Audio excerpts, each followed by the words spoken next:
Dalam nominasi kategori apa Bu kalau boleh tahu? Saya nominasi dari apa? Dari komedian lah. Ini kategorinya Kategori komedian. Kategori komedian perempuan. Favorit ya? Ya, sekarang perempuannya nggak wanita ya. Jadi kategori komedian perempuan sebagai ya yang saya tahu itu ya. Ini udah berapa kali masuk nominasi di ajang ini? Saya di Anukom udah 2 kali masuk kategori sebagai komedian perempuan. Sudah lu melihat banyaknya komedian muda bermunculan. Tanggapannya seperti apa mungkin? Senang tentunya gitu. Jadi generasi saya itu ada gitu. Saya tuh yang saya sedihkan tuh justru malah Sri Mulatnya. Yang bagaimana dia punya wadah gede dan mereka tapi tidak ada generasinya sama sekali. Justru generasinya tapi masih ada generasi dari yang lain, itu saya sangat bahagia banget. Jadi komedian itu nggak akan punah gitu, akan terus. Apalagi sekarang mereka tuh tidak malu-malu ya, muda, cantik tapi mereka berkomedi. Kalau dulu komedi itu kan tabu banget ya. Kalau komedi itu kalau dulu itu aduh perempuan jadi komedian itu kayaknya tuh kok nggak banget gitu loh ya.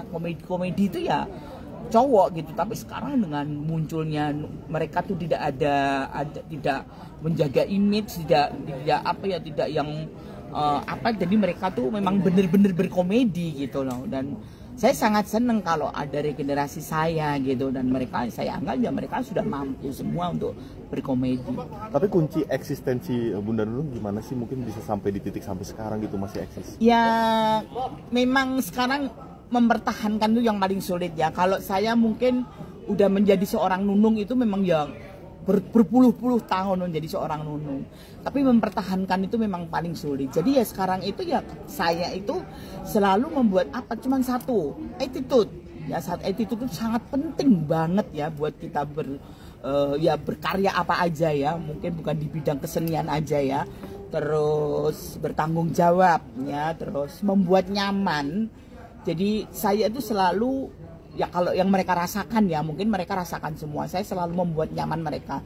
Saya bekerja dengan siapa aja, saya selalu membuat mereka nyaman dengan saya gitu. Dan itu memang saya tanamkan dari dulu, dari awal saya muda. Saya selalu membuat nyaman mereka. Terus sebelum kita syuting, umpamanya kita ngobrol dulu, saya selalu bertanya. Saya tidak pernah malu meskipun saya udah dibilang senior mereka ya, tapi saya selalu tanya nanti gimana gitu. Dan tapi yang paling itu ya attitude yang harus kita jaga. Terus on time gitu. Nah, ini penting itu soalnya. Di dunia hiburan kita kan baru kehilangan teman kita. Gimana Bunda Nunung melihatnya? Saya shock banget ya. Saya shock karena almarhumah itu kan sering banget sharing sama saya ya, dan sama saya tentang penyakit, karena kita sama-sama ada cancer. Ya saya hanya bisa saya juga hanya bisa memberi support waktu itu, memberi semangat, membesarkan hatinya gitu. Pokoknya aku selalu membesarkan hatinya. Kamu harus pokoknya kita diberi apapun, kita diberi sakit apapun harus kita terima. Memang kita terima penyakit itu adalah hal yang sangat sulit sekali. Apalagi yang namanya cancer. Kalau kita udah cancer itu kayaknya depan mata itu udah nggak bisa mikir apa-apa. Tapi ternyata memang semua penyakit cancer pun itu bisa sembuh kalau memang kita memang harus mengikuti ya. Tapi kan kalau sebetulnya cancer itu obatnya cuman medis, udah nggak bisa apa-apa. Operasi, kemo, dan yang dilakukan almarhumah mereka sudah kemo sampai beberapa kali, mereka sudah apa, dan dokter selalu bilang bahwa harus happy karena kemo itu nggak ada obatnya. Kalau kita udah kena kemo itu nggak bisa ngelawan obat apapun. Mau dikasih painkiller, mau dikasih apa, nggak akan bisa melawan, dan itu sakit sekali. Saya pikir almarhumah sudah bisa melewati gitu. Saya lihat perkembangan dia bekerja dengan happy, karena memang harus semangat dan harus happy ya. Tapi ya takdir berkata lain. Saya nggak ngerti gitu. Saya selalu membesarkan hatinya. Saya selalu bilang bahwa kalau kita medis, kita pikir kita gagal, tapi mujizat itu ada loh. Saya selalu bilang mujizat itu ada. siapa tahu mujizat itu ada di kamu. Terima kasih mami sambil nangis. Ngobrol di WA, kadang di Facebook, kadang-kadang. Dan memang beberapa bulan itu nggak ada kabar sama sekali. Saya dengar cuman kok sakit gitu ya, si almarhumah sakit gitu. Aku pikir ya mungkin sakit biasa gitu, karena memang nggak ada beritanya. Memang almarhumah itu tidak mau dia sakit itu diberitakan, dia tidak mau ya. Dia tidak mungkin, nggak mau pengen orang repot mungkin ya gitu. Terus dengar gak ada, itu bener-bener saya yang shock gitu loh. Saya sampai aduh, tanya ke siapa ini, sampai kayak orang bingung. Sebenarnya kan banyak tanya temen yang harus saya cuman bingung. Waktu itu saya di Solo, saya baru datang pagi tadi jam 5 subuh dari Solo, karena saya pagi tadi kan ada syuting kan ya, ngulas masalah almarhumah gitu. Jadi saya itu cuman di kamar aja diam, shock banget gitu loh, karena aku pikir almarhum sudah bisa melalui, sudah bisa gitu loh. Mereka happy karena aku sendiri juga begitu gitu loh, happy kerja. Pada saat kita lagi di kemo masih bisa bekerja, padahal kemo itu sakit banget loh mas, sakit banget loh. Tapi almarhumah dengan happy-nya, dengan apanya, aduh, memang almarhum itu kalau buat aku ya, dia seorang perempuan yang hebat, seorang ibu yang hebat, seorang istri yang sangat taat sama suami, dan dia apa ya, orangnya periang. Ya sudah, mestinya enggak gitu loh, tapi ya kita kan nggak bisa ngomong apa-apa kalau sudah takdir yang berbicara. Tapi Bunda Nunung kan seperjuangannya dengan almarhumah sendiri, selain mau berjuang untuk kesembuhan penyakit, juga berjuang untuk keluarganya juga, keluarga Mbak Nunung, keluarganya almarhum. Gimana melihat? Kita sama-sama pejuang, keluarga juga kan. Jadi ya itulah tadi, memang almarhumah perempuan hebat gitu loh. Ya pada saat saya sakit, saya tetap masih kerja karena saya masih punya tanggung jawab buat keluarga. Ya saya kuat, saya bisa, ya saya jalani.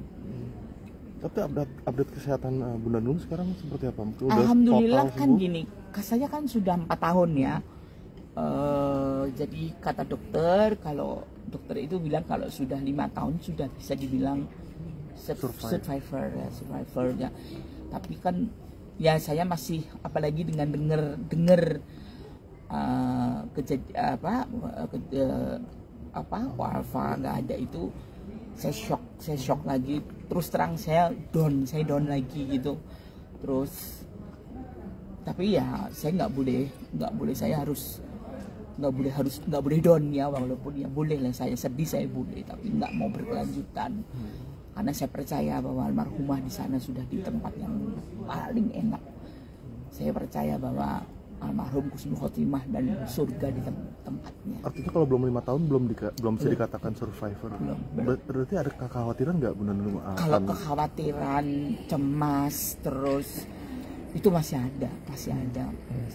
Makanya saya masih selalu menjaga. Makanya saya tidak pernah kayak menyombongkan diri gua, enggak. Saya selalu bicara di mana-mana gitu, bicara. Banyak banget orang yang pengen ngobrol dengan saya, DM dengan saya, yang pengen ngobrol, pengen ya tentang penyakit karena mereka melihat saya katanya kok gimana seperti Bunda kok bisa. Ya sebetulnya semuanya bisa gitu, semuanya bisa gitu. Almarhum juga sempat cerita sama Bunda Nunung, katanya saat kukunya udah mulai membiru. Itu gimana momennya? Pas kita ke syuting bareng, dia tuh meluk saya, nangis gitu. Terus Raffi ngomong, udah cerita aja gitu. Aku pikir ada masalah apa gitu. Saya nggak ngerti itu, belum ngerti. Terus mungkin aku pikir tangisin saya gitu. Saya bilang udah nggak apa-apa, aku udah baik-baik aja kok. Udah baik-baik aja Pak. Saya bilang gitu, udah nggak apa-apa, nggak usah nangis. Aku bilang gitu. Aku pikir dia sedih nangis karena saya sakit. Terus ternyata dia aku kena mami, kenapa? Dia kena cancer, dia cerita dia ada cancer gitu. Di mana? Di payudara. Kamu kan lagi hamil, saya bilang gitu. gimana sih, saya bilang gitu. Iya, dia nangis gitu, tangan itu kukunya udah biru-biru semua, udah botak semua. Memang tapi maaf jangan cerita kemana-mana. Oh ya, oke, saya nggak akan cerita kemana-mana dan saya nggak mungkin akan cerita gitu. Terus WA-an terus, aku WA dia terus, aku supportin terus, aku semangatin dia terus. Pokoknya aku semakin aku gedein hatinya, aku pokoknya. Dan dia juga sangat antusias banget dengan terima kasih mami, pokoknya ya. Dan paling terakhir selalu saya bicara mujizat itu ada. Ya wah, dia senang banget gitu, senang. Aku senang mami ngobrol sama mami. Tapi kalau menjalani pengobatan kanker itu, kalau saat menyusui atau sedang hamil itu nggak maksimal, itu benar? Itu seperti apa? Kayaknya kalau kanker nggak bisa dong mas menyusui ya. Nggak tahu kalau yang sebelah ya, aku nggak ngerti ya yang kena yang mana, kan aku belum tahu. Karena ya memang aku belum pernah menyusui di saat kanker, nggak ngerti. Tapi kalau pas kanker menyusui itu boleh apa enggak, aku nggak ngerti ya. Tapi apakah iya, kan nggak mungkin ya kalau kankernya. Mungkin kalau kankernya di kiri bisa nyusui di kanan, mungkin bisa, mungkin loh ya. Tapi aku nggak ngerti. Dan yang aku tahu kan di gambar-gambarnya almarhumah kan selalu ngasih susu formula ya gitu. Tapi kalau dia pas menyusuin gitu, aku sih belum tahu boleh atau bisa atau tidak, aku nggak ngertinya. Ini teman-teman artis juga sangat merangkul keluarganya, terutama anak-anaknya. Iya. Gimana Mbak Nunung melihatnya? Masih 10 bulan. Aku tuh anakku juga banyak banget ya. Jadi ya semoga lah anak-anaknya diberi kesehatan, terus suami anak-anaknya selalu diberi kekuatan, keikhlasan, harus ikhlas, harus menerima bahwa memang semuanya ini takdir. Jadi biarkan kok di sana juga tenang, dia sudah nggak merasa sakit lagi, dia sudah di surga. Ya mudah-mudahan sekarang yang ditinggal ini kan nggak harus berhenti stuck, harus berjalan kan, apalagi ada si kembar yang umur 10 bulan. Terus ada yang masih cowok umur di kelas berapa itu. Ya mudah-mudahan selalu dilindungi sama Allah ya. Semoga diberi kekuatan, suaminya juga diberi kekuatan. Pokoknya keluarga besarnya selalu diberi kekuatan. Amin. Ada rencana mau ziarah ke sana mungkin? Insya Allah, insya Allah, insya Allah.